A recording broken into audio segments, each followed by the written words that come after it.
Pressing the nation, this is a live look at the Capitol tonight, where President Trump wrapped up his speech to a joint session of Congress about 30 minutes ago. The president touted his actions during his first month in office. A contentious address beginning with disruption. Just minutes into his speech, chants with a warning from the Speaker of the House. Members are directed to uphold and maintain decorum in the House and to cease any further disruptions. That's your warning. Members are engaging in willful and continuing breach of decorum, and the chair is prepared to direct the Sergeant-at-Arms to restore order to the joint session.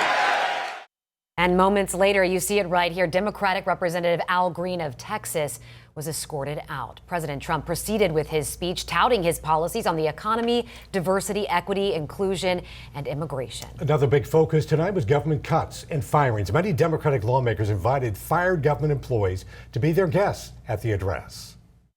We have hundreds of thousands of federal workers who have not been showing up to work. My administration will reclaim power from this unaccountable bureaucracy, and we will restore true democracy to America again. And any federal bureaucrat who resists this change will be removed from office immediately, because we are draining the swamp.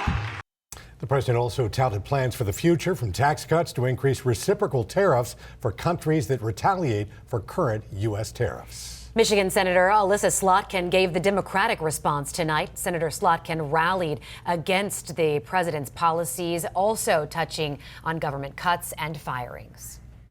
We need a more efficient government. You want to cut waste? I'll help you do it. But change doesn't need to be chaotic or make us less safe. The mindless firing of people who work to protect our nuclear weapons, keep our planes from crashing, and conduct the research that finds the cure for cancer, only to rehire them 2 days later?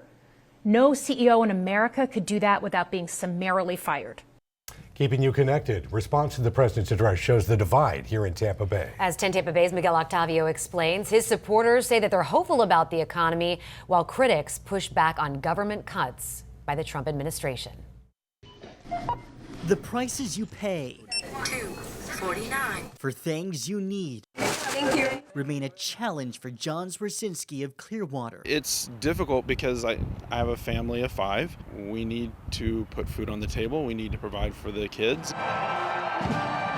That's part of why he voted for President Donald Trump. It's because he is a businessman. And so he understands how to actually get businesses to grow. And our economy is based on production. Mr. Trump supporters say his actions will pay off in the long term. He's been doing exactly what he said he was going to do. From tariffs and cuts through the Department of Government Efficiency, or DOGE. We want our country to survive and thrive. Let's stop spending money externally and start worrying about actually making things better, making our country more self-sufficient. On the other side, protests in Tampa continued against the president and Tuesday's tariffs. I've never been more concerned over anything in my life. Democrat voters like Karen Clay of Tampa worry the cuts come at a price. Healthcare, it's a right and not a privilege. She worries about the impact on Medicaid. They have no idea what it is like to care for someone, and to care for someone as long as I did. Her son Michael was diagnosed with a severe form of spinal muscular atrophy, making healthcare access vital. He died in 2020. Medicaid is not only a lifeline, but it's a life. In St. Pete, Miguel Octavio, 10 Tampa Bay.